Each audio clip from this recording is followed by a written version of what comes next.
Welcome to the Tanya Acker Show. Oh boy, my next guest, Sixto Cancel. Grew up in foster care, was adopted, survived physical and emotional abuse, turned all of that pain and tragedy into something beautiful and creative and successful, where he is paying it forward and helping to change the lives of foster kids and foster families going forward. He's the founder of Think of Us. I hope you enjoy my conversation with Sixto Cancel as much as I enjoyed having it. Welcome to the podcast, Sixto. Thank you for being here. The pleasure is mine. I'm super excited to be here with you today. I'm more excited. I think that you have really done and created something powerful. Think of Us is a powerful resource for those in the foster care community. Tell us a little bit about your organization. Well, I started Think of Us to be focused on how is it that we transform the foster care system, not just improve it, but truly think about redesigning its DNA, because it just doesn't work the way it's supposed to work today. When a child is removed from their biological home, they're promised that life will be a little bit better and that they will either go back home or expand their forever family, or they'll get their custody transferred. And unfortunately, that's just not what's happening for so many young people. What is happening for so many young people? What do you want us to know? Well, I guess I'll start with even my own personal narrative. I came into foster care as an 11-month-old baby, and by the time I was 6 years old, I was actually able to live with my bio parent for a year. But I found myself back in foster care, and that started the journey to adoption. And when I was adopted, it wasn't the forever family that I think, people thought it was going to be. By 13, I was already experiencing a lot of physical abuse, other types of abuses, and then found myself homeless, couch surfing. And I literally had to tape a recorder to my chest to record the abuse because I was this tall looking Black kid making allegations against this white skinned woman, and I wasn't really believed. And so it wasn't until I had that physical evidence that I was allowed back into the foster care system. And that's when I became passionate about how do you actually fix this system? Because it was so absurd to me that I had to navigate so much just to be believed, to be placed back in the system. What is so incredible to me is that you had to navigate just those things that you described in just a couple of minutes. Let's rewind for a moment. So you were originally put in the foster care system at 11 months old, and then you're reunited with your biological, one parent or both parents? Just my biological mother. You're reunited with your biological mother at what age? At 6. And how long do you remain with her? So I was in her care for 11 months and 3 weeks. So almost an exact year, but not quite a year. And what's so interesting about me coming back into the system at the age of 7 is that when you look at the paperwork of the system, it will say that I was voluntarily placed back in foster care. But when you actually read the narrative, the paperwork, you'll realize that there was no choice for my biological mother. I remember her hiding us in in the neighbor's apartment. We were all hidden in the kitchen cupboards. And when we came out to a slew of police, right? So even though the paperwork will say that it was a voluntary agreement, my mother literally had one choice. It was the choice of either sign the paperwork or go to jail. And so when we look at the system's design and its structure, this is what it's actually asking folks to make decisions around. Why were you removed from her care, if you don't mind my asking? So for a while, my mother struggled with substance abuse issues. We struggled with poverty. But when we look at this moment of why I re-entered foster care, the paperwork says that she signed me over to foster care. She signed me and my siblings over. But again, she had no choice. She was either having to sign us over or she felt like she was going to go to jail. What was the basis for the police intervention? Were there drugs in your home? Not that I'm aware of. So not that I'm aware of at that time, and not that I read in the paperwork. When I look at the paperwork that's in front of me here, it literally says like, met with client. Client is appraised of the situation and then acts very inappropriately. Client continues to yell and swear and tries to make excuses and blame everyone else for her situation. Client was very upset and was threatening verbally and with gestures. Client eventually signs the voluntary form. This and the client in this case is your mother. And this is Exactly. a police report. Do you know what resulted in that initial intervention? Why did the police show up and essentially, why were you in this situation where your mother felt like she had no choice? What brought them there in the first place? Do you know? Oh yeah. So while there are many parents just like my biological mother who, when children are placed back, we're placed back in her care. There's that monthly visit. There's that continuation of supervision, and so things like checking the cupboards to make sure that there's food, observations that are happening, and judgments that are being passed keep occurring. And so there became this point where the worker felt like there was no more supervision. There's another piece of the our case file that talks about how the worker came in and saw that the landlord was fixing the door, babysitting us while my mother was getting milk and juice, and that my little brother was climbing on the side of the porch. And just like that, the social worker writes in the paperwork that there's a lack of supervision and that she instructed my biological mother to ensure that when she did have to go to the store, that she would find a more suitable babysitter because the landlord wasn't qualified enough in her opinion. So all of these things sort of snowball. You were ultimately removed from your mother's care, and then you were put into an adoptive home. You're adopted. And that's where you say that people assume that that means a happy ending. And in your case, it didn't. How old were you when you were adopted? So I was 9 years old. I entered this courtroom. There was like this what was like salt pepper table, and the judge had asked me, "Hey, like, do you want to be adopted?" And I remember so clearly wanting just to be like, "No." I had always been a foster kid all my life, and so that was the identity I had had because I literally entered the system as a baby.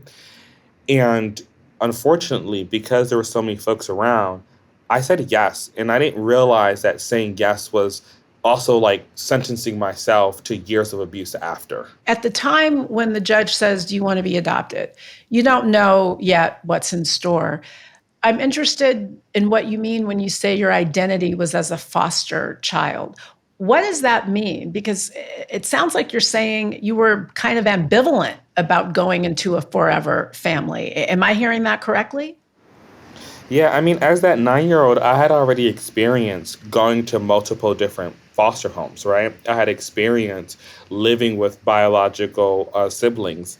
And so this is a moment where, when you're adopted, it was framed to me as a child as you got to kind of replace your parents and you got to replace your siblings with in this very moment. And I don't think I had enough understanding to be like, oh, this is not a replacement, it's a potential expansion. But for me as that 9 year old, it was you're adopted, forget about everything that you've known so far, now this is your new family. Did you have any relationship or contact with your mother at the time? Or was it, with the termination of parental rights, was there a termination of all contact? So when my mother's rights were terminated, it also meant that it terminated not just my relationship and visitation with her, but it also did not inspire my adopted mother to even make contact with my siblings. And so I didn't get to actually be in contact for years with my brothers, for example. How many brothers do you have? Well, I discovered I have 11 brothers and sisters, and I used to think I had four because that's how much of us lived in the house together. But as I started investigating, I found more siblings. So you're going to create for yourself some good family reunions. Let's go back to the adoption. So you're adopted, and you say that your adoptive mother is abusive, and you actually had to tape the abuse because you didn't think anyone would believe you. Tell us about that, Sixto. Well, the reality was like folks did not believe me when I came forward with what was happening. And there was multiple investigations that were launched and they would open and they would close and they would open and they would close. And the dynamics was is that you would enter this home and you would see this tall black looking kid against this short white skinned looking woman and assumptions were made, right? And because I was 13 with an afro, I was treated in such a way that, oh, you must be part of the problem. And so I started to journal. I was watching Law and Order, and it became so clear to me that I had to build a case. I had to get the evidence so that I can prove that I wasn't lying and that this was something that was actually happening. The physical abuse, the emotional abuse was real. And that led me to getting a tape recorder and literally taping it onto my chest so that I can get that information and then hand it over to Child Protective Services. How old were you when you were going through this? When you were This was taping your abuser? this was between 13 and 15. Between 13 and 15, you're being physically and emotionally abused by your adoptive mother. You have reported the abuse and no one believes you. They just think that you're lying because they didn't believe that the smaller white woman could inflict harm on a taller, young, and let's remember you're a kid, you were 13, and a taller young boy. They thought that she couldn't harm you, so they didn't believe you. Yeah, as a short, white-skinned Puerto Rican woman, the optics were just not in my favor. Even when there were times where the police would come out, and immediately it was like isolating me or pushing me to the side and engaging with me differently, like if I was gonna like set off or go off. And in reality, every time they came, I was petrified. I was scared for my life. I was scared that they might take me away. And so this is the reason why I was inspired to record and to document so much of the abuse because I wanted the evidence so that I could defend myself. When you recorded your abuser, what did you catch? What did you capture, I should say? The physical abuse was captured on tape, the emotional abuse. At one point, it was the consistent harassment of using the N word or using Using the other N language. word, calling you, your adoptive mother was calling you the N word. Yep. And those were hard moments, but to be honest, I feel like some of the hardest moments were things that were where she had the other children in the home go to a private school where for me she felt like because I was black and she told me because I was black she wanted me to go to a public school. You know, She they got to actually see said things. these, she said that to you? She Yes, said, she you're did. going to the public school because you're black? Yes. Did you have adopted siblings? Yeah, so she had four of her biological own children, and then she had four that she adopted. At the time, there was three of us. After I was able to leave, right before I left, she adopted someone else, and everyone else was a fairly light skinned, white skinned people in the house, except me, being the dark skinned person. Sixto,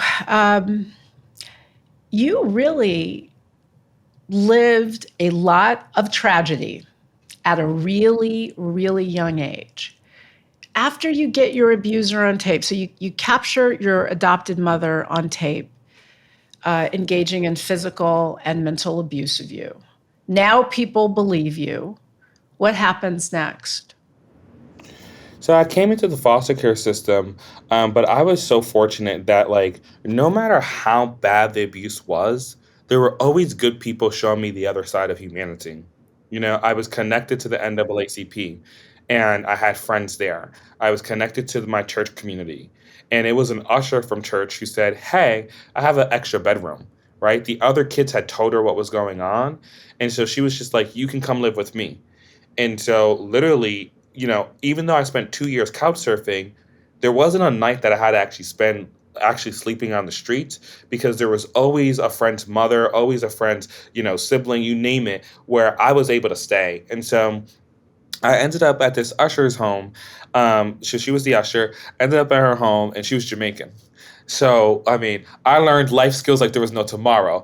She was very strict about ironing. She was very strict about cooking, and she was able like to bring those things. But it became challenging after a while because she really wanted this relationship where it was like this son mother relationship. But that was not the context that I had ever grown up in. I was adopted very early on and treated very differently from other folks. And so this kind of image of what it means to be a son, it just wasn't as easy for me. So like when she was like sick one time and I asked her like, "Is she okay?" She said, "Yeah." So I said, kept going. Where my best friend at the time, and he was Jamaican too. He was like, "Are you sick?" And she was, "Are you okay?" And she was like, "Yeah." And then he was like, "Well, I'll make you some tea. I'll do this and I'll do that." And those concepts of like affection in that way were so foreign to me, but yet there was such an angry moment because I couldn't do those things. Well, it's a reminder that so many of those things that we do to make life soft and pleasant for people, we know to do them because we've received that love for people from others, so we know how to pay it forward. But my young man, were growing up with little love, a lot of intervention from outsiders, and downright abuse. So you hadn't really learned to engage in that way. How did you start to heal? What was your process of healing? I think healing is something that like we're always on a continuous journey of, right? And what I will say is that I just turned 30. And on my 30th birthday, I thought it would be like a regular day. I would just go to work, continue about the day. But there was just such a reflection moment where I can say that I felt proud of like myself and proud about where I'm at today. I think there is adversity that everyone experiences, right? And we can't play like oppression Olympics with that. And everybody has their own cup of water to drown in. But the reality is like, do you take that and you use it to become more resilient? And at least in my story, I've been able to found an organization that has been able to meaningfully contribute to what does reform look like? How do we keep families together more? How do we make sure and ensure that there's a pathway for young people to be self-sufficient, to be able to get the services that they need? And so for me, part of my healing has been so rooted in being in radical service and being in service to others who are in that same situation. Well, and that's what you've done right now. I mean, think of us as radical service at its finest. What do you want us to know? And, I mean, the rest of us, those of us who aren't as familiar with the foster care system, what do you want us to know about it? What are the misconceptions that you think a lot of us have about it?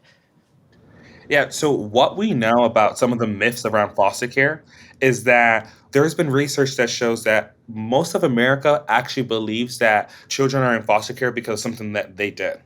And so that's actually not true, right? So that's the first thing I want to go ahead and let people know. Children come into foster care because they've been physically, emotionally, sexually abused. Their parents have deceased.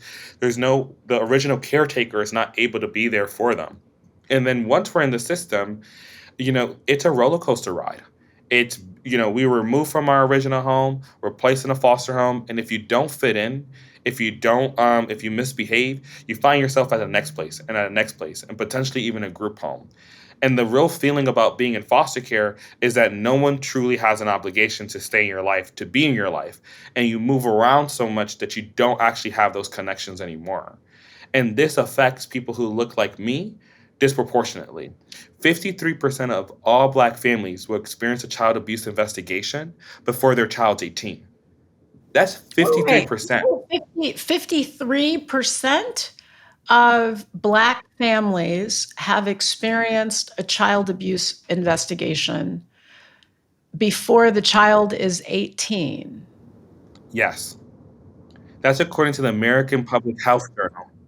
What do you think accounts for that? I mean, if I had to hazard a guess, it's because there's just more intervention in Black folks' lives. There are more people in the lives of Black mothers. I think, making judgments, whether appropriate or not. There are more people watching us. I think that, we tend to be more policed. Do you think I'm onto something with that? Well, you're definitely onto something. Let me go ahead and share a couple things here. Number one, the top referrals to child abuse agent to child protective services is going to come from police and education. So the education system and the police system. And what we know is that 64% of the cases that are actually in foster care today, the 424,000 young people, is that 64% of those folks are in foster care because of poverty, for neglect, which typically means it's connected to poverty. And so when we think about who's making judgments around families who, oh, you're saying, hey, that kid has wore the same clothes for 3 days in a row, let me go report, thinking that that is a gesture of doing some good for the child. And so we have a lot of misconceptions and a lot of misunderstandings around poverty related issues that end up calling child protective services, having someone look at the cabinets, do you have enough food, asking you invasive questions, and sometimes even taking your child and putting them into foster care. There are 3 million reports a year, child abuse reports a year.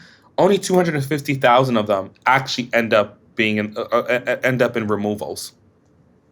How do you, as someone who's been through the system, Sixto, how would you advise people to make better judgments? Because on the one hand, I hear you, and it concerns me, right? The thought that we're breaking families up because they're poor, maybe because some child has to wear the same clothes over and over again.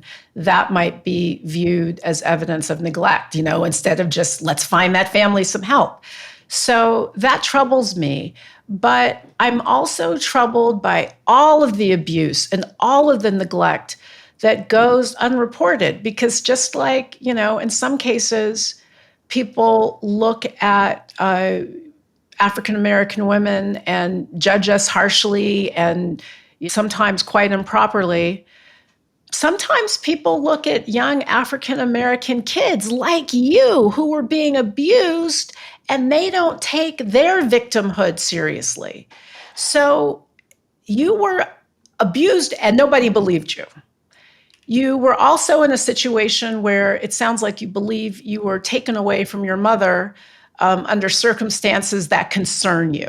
How do you strike a balance? Because just like we shouldn't be breaking up families just because they're poor, we also shouldn't be turning our backs on kids who are being abused, who are being left in abusive homes like you were when you were so young. How do we do better?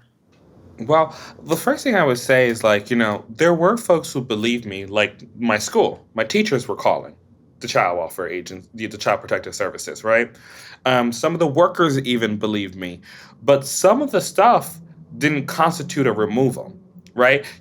For my adopted mother, she was still providing an education for me. I still was getting to school every day. So it wasn't illegal for her to be like, you don't get to go to a private school.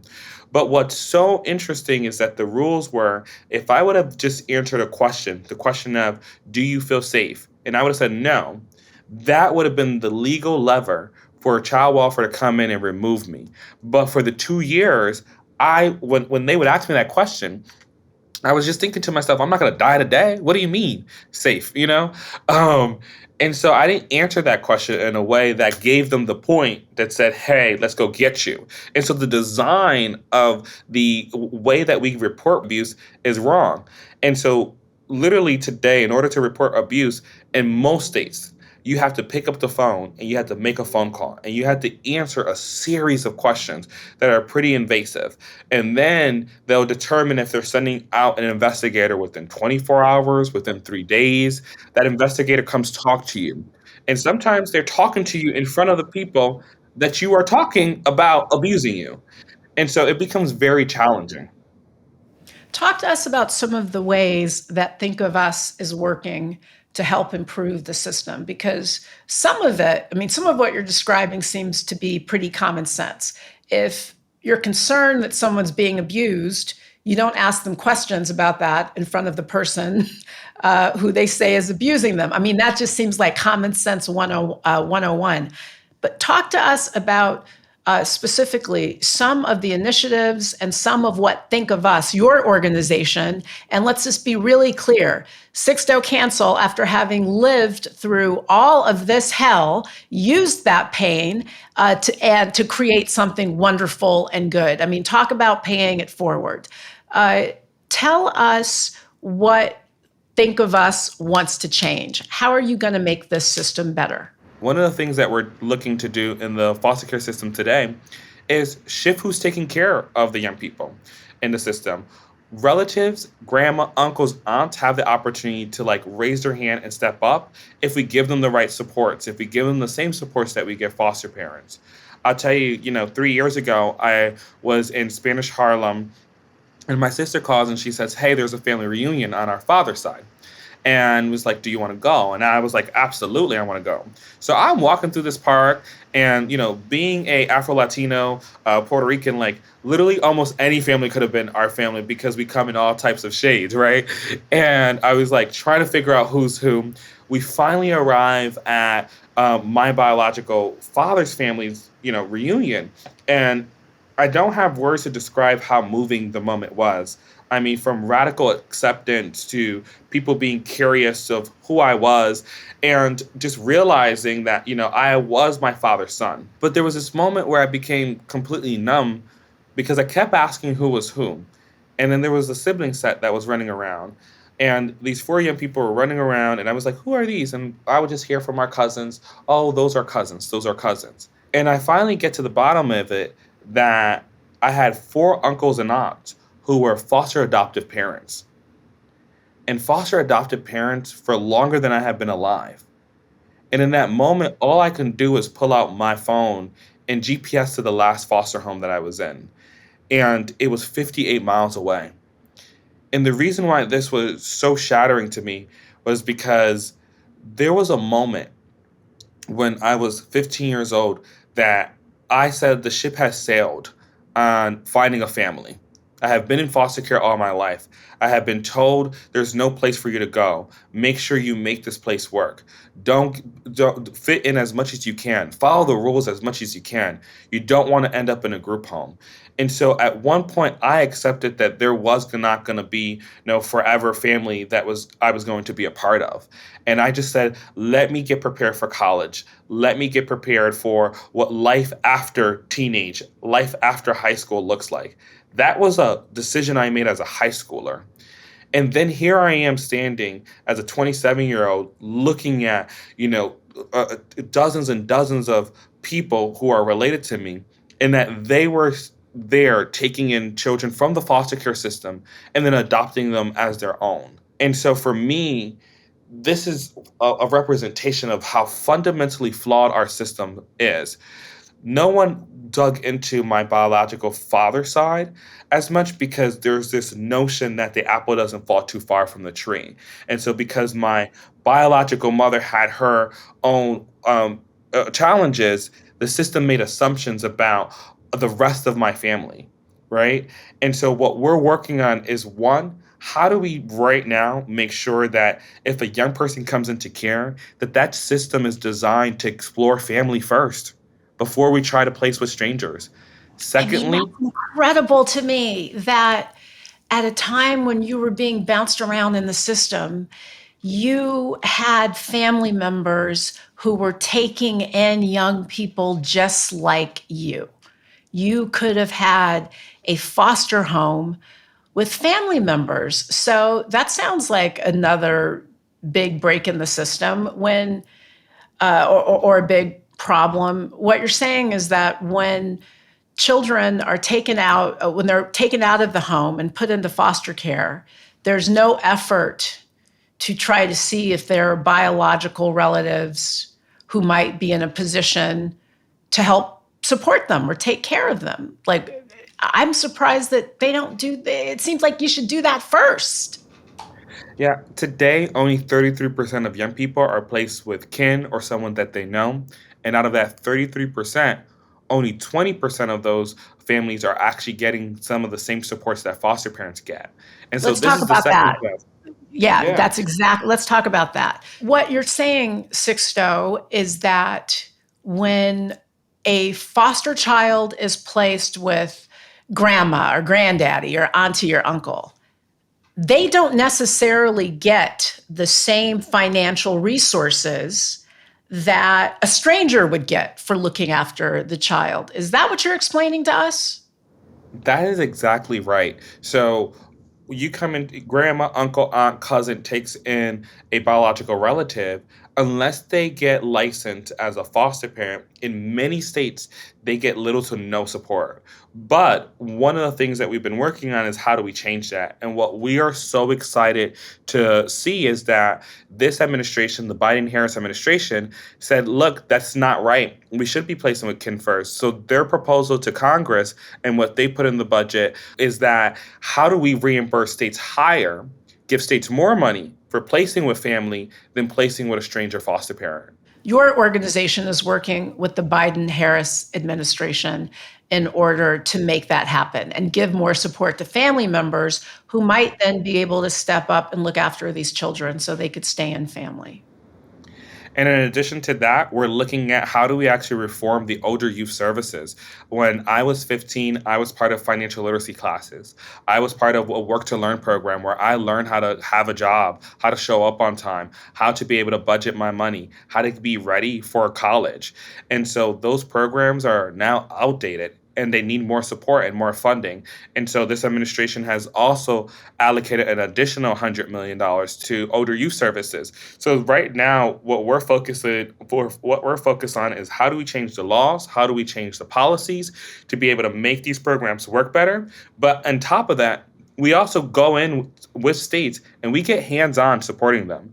In California, we run the Kinship Navigator program where we give grandma, uncle, aunt, a virtual personal assistant who is there to fill out paperwork around, a housing voucher, food stamps, like are doing the research to find whatever resources that they need to keep that family together. Because 58% of the families that we serve are making under $40,000 a year with 2 to 3 kids in their care. And we're serving 2,000 families in California. And in fact, before Think of Us, you founded another organization, didn't you? Stellar Works, which offered tutoring and mentoring services to foster kids. Because again, we were talking about some of those lessons you learn about being soft and loving, when people need it. And if you've never received that, you don't know how to pay it forward. By the same token, there are other lessons about, showing up on time for stuff, having a work ethic, balancing a checkbook, saving a little bit of your allowance. These are things that if you've been bounced around from home to home, you're missing a whole lot of life lessons, frankly, that a bunch of other people just take for granted. So you help provide that sort of education to young foster kids too, don't you? Well, when I was in high school, I was so petrified about being able to get into college. I knew that that was the way I was going to be able to leave the situation that I was in. I had only seen foster youth literally leave the city that we lived in by going to college. And I had seen other peers that were older in foster care who were homeless, who had apartments that were empty. And so when I took my first SAT scores, I didn't do well. I didn't do well at all. And so I was very scared that a college wouldn't even accept me. And when I went to go get help, I'd get sent to these like day-long workshops. But I was like, I need some real help. And so I asked my teachers, hey, could you tutor me and other foster youth who are behind? And can you help us get, a higher SAT scores? And from there, I had teachers at my high school step up. And the next thing you know, we had social workers all across the the southeast region of Connecticut, literally driving an hour just to bring kids in to get SAT prep. You are a builder. You are a builder. You are a creator. You are a founder. So, with all of that said, tell me what you have in store. What's coming up next for you? And I'm going to say this. I think that, back to your point about healing, you said healing is an ever evolving process. So is our growth. Things change, and someone as dynamic as you, I think you will always be in process and growing and creating and building, and frankly, helping other people heal, because that's what you're doing. But talk to us just a little bit about what's coming up next for you, so I, in particular, can keep cheering for you. I am so very proud of and inspired by you. So I'm super excited because during the pandemic, stuff hit the fan in a lot of people's lives. And one of the honors that we got to do was when Congress passed that $400 million exclusively just for foster youth. We worked with 44 states to find 30,000 young people, connect them to get pandemic relief funds. And so in that process, we had literally tens and tens and tens of thousands of young people share with us what were some of their top needs, what were some of their top concerns. And what's so crazy is that in the same application where youth were like, we need money for this, this, and this, rent, food, housing, and so forth, when we asked them what were some other solutions besides money that they wanted in their life, they talked about getting connected to someone in the career that they want to work in. They talked about resume support. They talked about helping get prepared for interviews. So our young people want to work, and our young people want to be connected to family. So I have this new itch around me where I'm like, I know the infrastructure bill has just put in trillions of dollars into the economy. I'm wondering who's fixing the electric car stations, who's helping build, operate the digital saw machines. I'm thinking deeply about like, how do we get more jobs to our young people because they want to work? And honestly, we are problem solvers. We've had to navigate so much of life's adversity in doing so. And so we are great employees. And then the second thing is like, how do we lean into like making kinship, the primary placement for young people? How is it that it is by default that we're always looking at family? And so we have narrative change to do. We need to be talking more about what does it mean to support grandma? What does it mean to support uncles and aunts taking in their relative? And our next thing is to go ahead and continue to push that. And we just launched what we call the Center for Lived Experience, which is our research and our policy arm of Think of Us, which is looking at how do we make this a reality and not just an idea. Think of us, and we're going to put up your website right now, in fact. Before you go, tell us how we can support you. How can we help? So there's a couple different ways you can help. Number one, always feel free to make an investment through a donation to us. Number two is we're going to need people to, subscribe to our mailing list because we're going to have calls to action to talk to your congressperson about what does it mean for a family to go ahead and take in a relative. And you don't have to have that experience to be a voice on it. And so we want to activate a lot of people as we work towards that. Sixto Cancel, you're a hero. You're an inspiration, and you are exactly what I think people need to be reminded of, and that is the power to take a dark situation and turn it into something absolutely magnificent and beautiful and powerful, and you are changing the world. You're changing the situation that you grew up in. You are making it better for young people going forward. So we're all very grateful to you for that. Sixto Cancel, think of us. Thank you so much for being here. Thank you so much. I feel like, being in foster care, sometimes you feel invisible. It's an invisible population, but it is these opportunities that actually enable us to speak truth to what happens in the dark. I see you, and we all see you. Thank you for being here.